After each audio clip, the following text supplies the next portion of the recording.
ಇರೋವರೆಗೂ ಕಾಂಗ್ರೆಸ್ಸಿನ ಸೇವೆ ಮಾಡ್ತೀನಿ. ಎಲ್ಲರೂ ನನಗೊಂದು ಕೆಲಸ ಕೊಟ್ಟೇ ಕೊಡ್ತಾರೆ.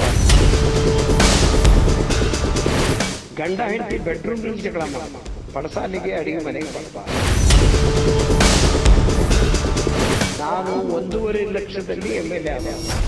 ಇತ್ತೀಚಿನ ರಾಜ್ಯ ಕಾಂಗ್ರೆಸ್ ರಾಜಕಾರಣದಲ್ಲಿ ಅಸಮಾಧಾನದ ಕೂಗು ಜೋರಾಗಿದೆ. ಕಾಂಗ್ರೆಸ್ನಲ್ಲಿ ಬಣಗುದ್ದಾಟ ಹೆಚ್ಚಾಗಿದ್ದು, ಈ ಬಣಗುದ್ದಾಟಗಳು ಮುನ್ನೆಲೆಗೆ ಬಂದಿವೆ. ಡಿಕೆ ಶಿವಕುಮಾರ್ ಅವರ ಬಣ ಒಂದು ಕಡೆಯಾದರೆ ಸಿಎಂ ಸಿದ್ದರಾಮಯ್ಯ ಅವರ ಬಣ ಇನ್ನೊಂದು ಕಡೆ. ಹೀಗಾಗಿ ರಾಜ್ಯದಲ್ಲಿ ಆಡಳಿತ ಪಕ್ಷದ ಸ್ವಪಕ್ಷೀಯರ ಪರಸ್ಪರ ಮಾತಿನ ಯುದ್ಧ ಅತಿರೇಕಕ್ಕೋಗಿದೆ.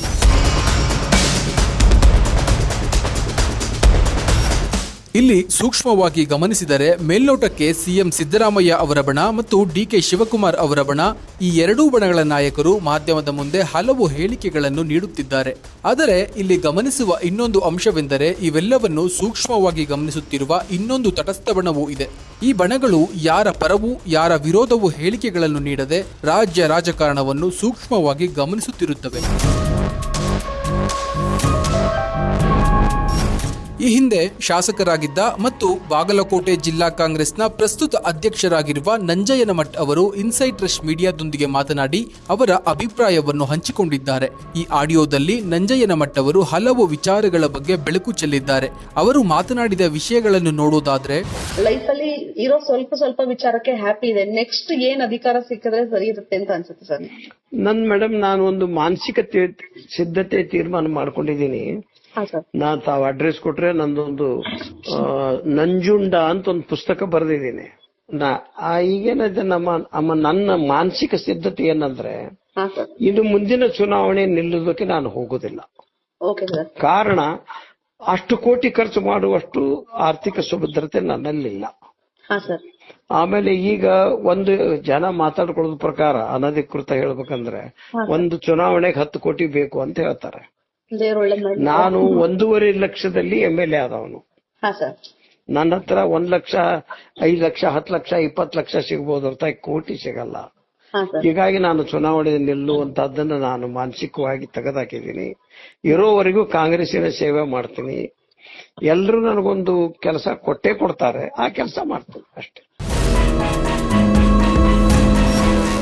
ಸದ್ಯದ ಕಾಂಗ್ರೆಸ್ ಗ್ಯಾರಂಟಿ ಯೋಜನೆಗಳು ರಾಜ್ಯ ಸರ್ಕಾರಕ್ಕೆ 80,000 ಕೋಟಿಯ ಹೊರೆಯಾಗಿದೆ ಮತ್ತು ಇದರಿಂದ ರಾಜ್ಯಕ್ಕೆ ಬರುತ್ತಿದ್ದ ಆದಾಯಗಳು ನಿಂತು ಹೋಗಿದೆ. ಹೀಗಾಗಿ ಕೆಲವು ಗ್ಯಾರಂಟಿ ಯೋಜನೆಗಳು ಜನರನ್ನ ತಲುಪುವಲ್ಲಿ ತಡವಾಗುತ್ತಿದೆ. ಅದರಲ್ಲಿ ಗೃಹಲಕ್ಷ್ಮಿ ಯೋಜನೆಯೂ ಕೂಡ ಒಂದು. ಈ ಯೋಜನೆಯಲ್ಲಿ 2 ತಿಂಗಳು ಅಥವಾ 3 ತಿಂಗಳಿಗೊಮ್ಮೆ ಹಣ ಅವರವರ ಅಕೌಂಟ್ಗೆ ಜಮಾ ಆಗುತ್ತದೆ. ಸರ್ಕಾರ ಹಣವನ್ನು ಪ್ರಿಂಟ್ ಮಾಡೋಕೆ ಆಗುತ್ತಾ ಎಂದಿದ್ದಾರೆ. ಇನ್ನೊಂದು ರೀತಿಯಲ್ಲಿ ಸದ್ಯ ಕಾಂಗ್ರೆಸ್ ಸರ್ಕಾರದ ಆಂತರಿಕ ಜಗಳ ಮತ್ತು ಗೃಹ ಮಂಡಳಿಯಲ್ಲಿನ ಭ್ರಷ್ಟಾಚಾರದ ಆರೋಪಗಳು ಕೇಳಿಬರುತ್ತಿದ್ದು, ಅದರ ಬಗ್ಗೆ ಮಾತನಾಡಿದ ಅವರು, ಗಂಡ ಹೆಂಡತಿ ಜಗಳ ಬೆಡ್ರೂಮ್ನಲ್ಲಿರಬೇಕು, ಅದನ್ನ ಬಿಟ್ಟು ಬೀದಿಗೆ ಬರಬಾರದು. ಅದೇ ರೀತಿ ಕಾಂಗ್ರೆಸ್ನ ಶಾಸಕರು ಮತ್ತು ಮುಖಂಡರು ಯಾವುದೇ ರೀತಿಯ ಹೇಳಿಕೆಗಳನ್ನ ನೀಡಬಾರದು ಎಂದರು.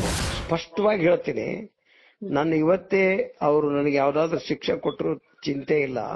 ನಿನ್ನೆ ಲೆಟರ್ ಡ್ರಾಫ್ಟ್ ಮಾಡಿದ್ದೀನಿ. ಎಲ್ಲಾ ಲೆಟರ್ಗೆ ಈ ಒಳಜಗಳ ಹೊರಗೆ ಬರುವುದು ನಿಲ್ಲಬೇಕು. ಗಂಡ ಹೆಂಡತಿ ಬೆಡ್ರೂಮ್ ನಲ್ಲಿ ಜಗಳ ಮಾಡಬೇಕು, ಪಡಸಾಲಿಗೆ ಅಡಿಗೆ ಮನೆಗೆ ಬರಬಾರದು. ಇದು ನನ್ನ ಅಭಿಮತ. BR ಪಾಟೀಲ್ ಅವರ ವಿಷಯವನ್ನು ಪ್ರಸ್ತಾಪಿಸಿದ ಅವರು, ಜಮೀರ್ ಅವರನ್ನು ಕೂರಿಸಿಕೊಂಡು ಸಿದ್ದರಾಮಯ್ಯರ ಮುಂದೆ ವಿಷಯವನ್ನು ಚರ್ಚಿಸಿದ್ದರೆ ಆಗುತ್ತಿತ್ತು. ಹೀಗೆ ನಿಮ್ಮ ಗೃಹ ಮಂಡಳಿಯಲ್ಲಿ ಅವ್ಯವಹಾರ ನಡೆಯುತ್ತಿದೆ, ದಯವಿಟ್ಟು ಅದನ್ನು ಸರಿ ಮಾಡಿ, ಇಲ್ಲವಾದರೆ ನಾನು ಬಹಿರಂಗವಾಗಿ ಮಾಧ್ಯಮಗಳಿಗೆ ಹೇಳಿಕೆಯನ್ನ ನೀಡಬೇಕಾಗುತ್ತದೆ ಎಂದಿದ್ದರೆ ಸಾಕಾಗಿತ್ತು. ಅದನ್ನ ಬಿಟ್ಟು ನೇರವಾಗಿ ಮಾಧ್ಯಮಗಳ ಮುಂದೆ ಅಥವಾ ಫೋನ್ನಲ್ಲಿ ಅದನ್ನೆಲ್ಲ ಮಾತನಾಡುವುದು ಎಷ್ಟು ಸರಿ ಎಂದರು. ನಮ್ಮ ಬಾಗಲಕೋಟೆಯಲ್ಲಿ PH ಪೂಜಾರ್ ಅಂತ MLC, ವೀರಣ್ಣ ಚರಂತಿಮಠ ಅಂತ MLA, ಇಬ್ರು ಬಿಜೆಪಿ ಲೀಡರ್.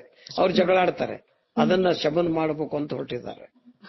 ಇಂಥವೆಲ್ಲ ಅವ್ರು ಮಾಡ್ತಾ ಇದಾರೆ. ನಾನೇನಂತೀನಿ, ನಮ್ಮ ಮುಖ್ಯಮಂತ್ರಿಗೆ ಮತ್ತು ನಮ್ಮ KPCC ಅಧ್ಯಕ್ಷರಿಗೆ ಇಮಿಡಿಯೇಟ್ ಆಗಿ ಇಡೀ ರಾಜ್ಯಾದ್ಯಂತ ಪ್ರವಾಸ ಮಾಡಿಸಿ. ಮುಖ್ಯಮಂತ್ರಿಗಳು ಏನ್ ಮಾಡ್ಬೇಕಂದ್ರೆ, 1 ವಾರಕ್ಕೆ 3 ಜಿಲ್ಲೆ ಅಡ್ಜಾಯ್ನಿಂಗ್, ಇವತ್ತಿದು ನಾಡಿದು ನಾಡ್ದಿದು ಪ್ರಗತಿ ಪರಿಶೀಲನೆ ಮಾಡ್ರಿ, ಶಂಕುಸ್ಥಾಪನೆ ಮಾಡ್ರಿ, ಉದ್ಘಾಟನೆ ಮಾಡ್ರಿ. ಮರುದಿವಸ ಇನ್ನೊಂದು ಜಿಲ್ಲೆಗೆ ಹೋಗ್ರಿ, ಅಲ್ಲಿಯೂ ಅದನ್ನೇ ಮಾಡ್ರಿ. ಸದ್ಯದ ಚುನಾವಣಾ ಪರಿಸ್ಥಿತಿಯ ಬಗ್ಗೆ ಮಾತನಾಡಿದ ಅವರು, ಸದ್ಯದ ಚುನಾವಣೆಗೆ ಸುಮಾರು 10 ಕೋಟಿ ಹಣ ಬೇಕು ಎಂಬ ಮಾಹಿತಿ ಇದೆ. ಅಷ್ಟೊಂದು ಹಣ ನನ್ನಲ್ಲಿಲ್ಲ. 5 ಲಕ್ಷ, 10 ಲಕ್ಷ ಅಥವಾ 20 ಲಕ್ಷ ಅಷ್ಟೇ ನನ್ನ ಬಳಿ ಸಿಗುವುದು. ಹೀಗಾಗಿ ಚುನಾವಣೆಗೆ ಸ್ಪರ್ಧಿಸುವ ಯಾವುದೇ ಇಚ್ಛೆ ನನಗಿಲ್ಲ ಎಂದರು. ಇನ್ನು ಮುಂದಿನ ಚುನಾವಣೆ ನಿಲ್ಲುವುದಕ್ಕೆ ನಾನು ಹೋಗುದಿಲ್ಲ. ಕಾರಣ, ಅಷ್ಟು ಕೋಟಿ ಖರ್ಚು ಮಾಡುವಷ್ಟು ಆರ್ಥಿಕ ಸುಭದ್ರತೆ ನನ್ನಲ್ಲಿಲ್ಲ. ಆಮೇಲೆ ಈಗ ಒಂದು ಜನ ಮಾತಾಡ್ಕೊಳ್ಳೋದ್ ಪ್ರಕಾರ ಅನಧಿಕೃತ ಹೇಳ್ಬೇಕಂದ್ರೆ ಒಂದು ಚುನಾವಣೆಗೆ 10 ಕೋಟಿ ಬೇಕು ಅಂತ ಹೇಳ್ತಾರೆ. ನಾನು 1.5 ಲಕ್ಷದಲ್ಲಿ MLA ಆದವನು. ನನ್ನ ಹತ್ರ 1 ಲಕ್ಷ, 5 ಲಕ್ಷ, 10 ಲಕ್ಷ, 20 ಲಕ್ಷ ಸಿಗಬಹುದು ಹೊರತಾಗಿ ಕೋಟಿ ಸಿಗಲ್ಲ. ಯಾವುದೇ ಬಿಜೆಪಿಯ ಮುಖಂಡರು ಜಗಳ ಆಡಿದರೂ ನಮ್ಮ ಜಿಲ್ಲೆಯಲ್ಲಿ ಬಿಜೆಪಿಯವರು ಅದನ್ನ ಬಗೆಹರಿಸುವ ಪ್ರಯತ್ನ ಮಾಡುತ್ತಾರೆ. ಆದರೆ ಕಾಂಗ್ರೆಸ್ನಲ್ಲಿ ಈ ಕೆಲಸ ಆಗುತ್ತಿಲ್ಲ. ಹೀಗಾಗಿ ಮುಖ್ಯಮಂತ್ರಿಗಳು ಮತ್ತು ಉಪಮುಖ್ಯಮಂತ್ರಿಗಳು ಆದಷ್ಟು ರಾಜ್ಯ ಪ್ರವಾಸ ಕೈಗೊಂಡು ಅಭಿವೃದ್ಧಿ ಕೆಲಸಗಳನ್ನ ಮಾಡಿದರೆ ರಾಜ್ಯದಲ್ಲಿ ಕಾಂಗ್ರೆಸ್ ಸರ್ಕಾರ ಇನ್ನೂ ಉತ್ತಮವಾಗಿ ಬೇರೂರುತ್ತದೆ ಎಂದರು. ನಮ್ಮ ಬಾಗಲಕೋಟೆಯಲ್ಲಿ PH ಪೂಜಾರ್ ಅಂತ MLC, ವೀರಣ್ಣ ಚರಂತಿಮಠ ಅಂತ MLA, ಇಬ್ರು ಬಿಜೆಪಿ ಲೀಡರ್. ಅವ್ರು ಜಗಳ ಆಡ್ತಾರೆ. ಅದನ್ನ ಶಮನ ಮಾಡಬೇಕು ಅಂತ ಹೊರಟಿದ್ದಾರೆ. ಇಂಥವೆಲ್ಲ ಅವ್ರು ಮಾಡ್ತಾ ಇದಾರೆ. ನಾನೇನಂತೀನಿ, ನಮ್ಮ ಮುಖ್ಯಮಂತ್ರಿಗೆ ಮತ್ತು ನಮ್ಮ KPCC ಅಧ್ಯಕ್ಷರಿಗೆ ಇಮಿಡಿಯೇಟ್ ಆಗಿ ಇಡೀ ರಾಜ್ಯಾದ್ಯಂತ ಪ್ರವಾಸ ಮಾಡ್ರಿ. ಮುಖ್ಯಮಂತ್ರಿಗಳು ಏನ್ ಮಾಡ್ಬೇಕಂದ್ರೆ 1 ವಾರಕ್ಕೆ 3 ಜಿಲ್ಲೆ ಅಡ್ಜಾಯ್ನಿಂಗ್, ಇವತ್ತಿದು, ನಾಳಿದು, ನಾಡ್ದಿದು ಪ್ರಗತಿ ಪರಿಶೀಲನೆ ಮಾಡ್ರಿ, ಶಂಕುಸ್ಥಾಪನೆ ಮಾಡ್ರಿ, ಉದ್ಘಾಟನೆ ಮಾಡ್ರಿ. ಮರುದಿವಸ ಇನ್ನೊಂದು ಜಿಲ್ಲೆಗೆ ಹೋಗ್ರಿ, ಅಲ್ಲಿಯೂ ಅದನ್ನೇ ಮಾಡ್ರಿ.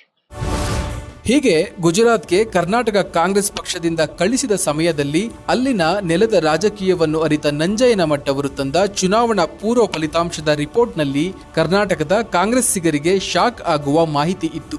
ಅದರಲ್ಲಿ ನಂಜಯ್ಯನಮಠ ಅವರು 2005ರ ಚುನಾವಣೆಯಲ್ಲಿ ಮೋದಿ ಗೆಲುವು ಸಾಧಿಸುತ್ತಾರೆ, ಅಲ್ಲಿ ಕಾಂಗ್ರೆಸ್ ಪಕ್ಷ ಗಟ್ಟಿಯಾಗಿಲ್ಲ ಎಂಬ ರಿಪೋರ್ಟ್ ಅದಾಗಿತ್ತು.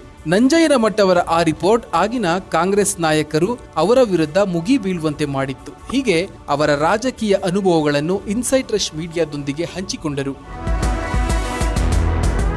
ಹಿರಿಯ ಮುಖಂಡರಾದ ಕಾರಣ ನಂಜಯ್ಯನಮಠ ಅವರನ್ನು ಒರಿಸ್ಸಾ, ತಮಿಳುನಾಡು ಹೀಗೆ ಹಲವು ರಾಜ್ಯಗಳಿಗೆ ಚುನಾವಣಾ ಮೇಲ್ವಿಚಾರಕರಾಗಿ ಕಾಂಗ್ರೆಸ್ ಪಕ್ಷದಿಂದ ಕಳಿಸಿದ್ದರು.